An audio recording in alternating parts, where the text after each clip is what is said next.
Galera, no programa que eu gravei com Dado Cavalcante, que irá para o ar nesse domingo às 3 da tarde na CBN, e nós vamos reproduzi-lo aqui também, para que vocês possam ter acesso, Dado Cavalcante foi extremamente transparente e falou algumas coisas bem importantes para a gente.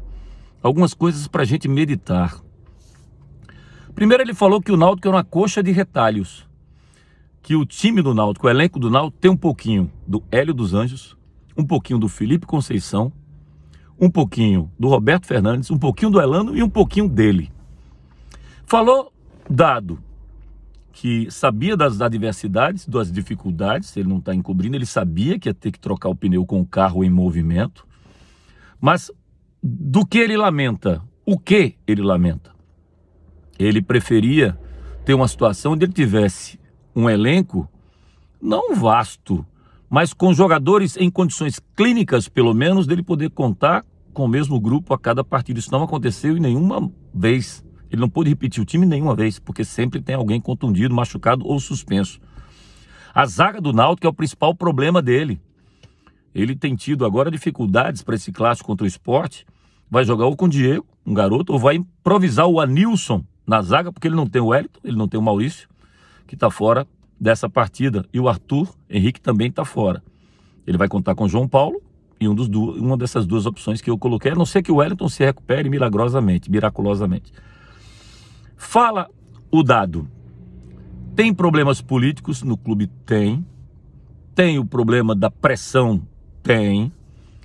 Isso interfere no grupo? Interfere. Perguntei o quanto ele pode blindar esses jogadores desses problemas, o quanto o emocional de um atleta pode ser controlado para que ele não entre em campo preocupado em não tomar um gol que possa descarrilá-lo do trem, ou o quanto possa fazer com que eles não tenham poder de reação.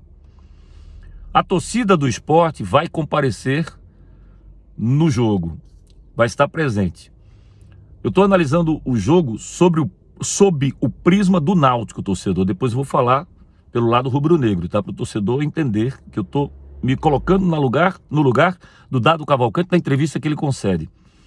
Aí eu disse, Dado, o Rafael Costa, quando saiu no intervalo do jogo contra o Sampaio, falou que ia utilizar agora a pressão da torcida do Náutico contra o Náutico, porque o Sampaio consegue um gol no final do primeiro tempo, e ele diz isso. Aí eu pergunto para o Dado o quanto o Náutico poderá usar isso, poderá usufruir disso no clássico contra o Sport. Dado fala uma coisa interessante, ele falou, Léo, depois do jogo contra o Vasco, eu conversei com o Jorginho, técnico do Vasco, e alguns auxiliares do Jorginho, que ele conhece muito bem a comissão técnica vascaína, e eles foram unânimes em dizer o seguinte: se a torcida do Vasco estava lá apoiando, vibrou até o final, coisa e tal, mas se não tivesse surgido aquele pênalti e o Vasco tivesse aberto o placar com 1-0, consequentemente a frouxura na marcação do segundo gol do Aguinaldo, o Náutico poderia ter um grande aliado no segundo tempo: a pressão da própria torcida do Vasco. Isso foi dito pelos membros da comissão técnica vascaína. E o Dado puxou isso e jogou isso. Ou seja, por mais que ele diga que não, o Náutico vai tentar primeiro fazer o jogo dele, mas vai tentar fazer com que o torcedor do Sport, mesmo em se tratando de um clássico, ou seja, vale vencer com um gol de mão aos 45 do segundo tempo, perca um pouco esse equilíbrio e passe a criticar os próprios jogadores do Sport, que seria uma vantagem para o Náutico. Será que ele consegue? Difícil.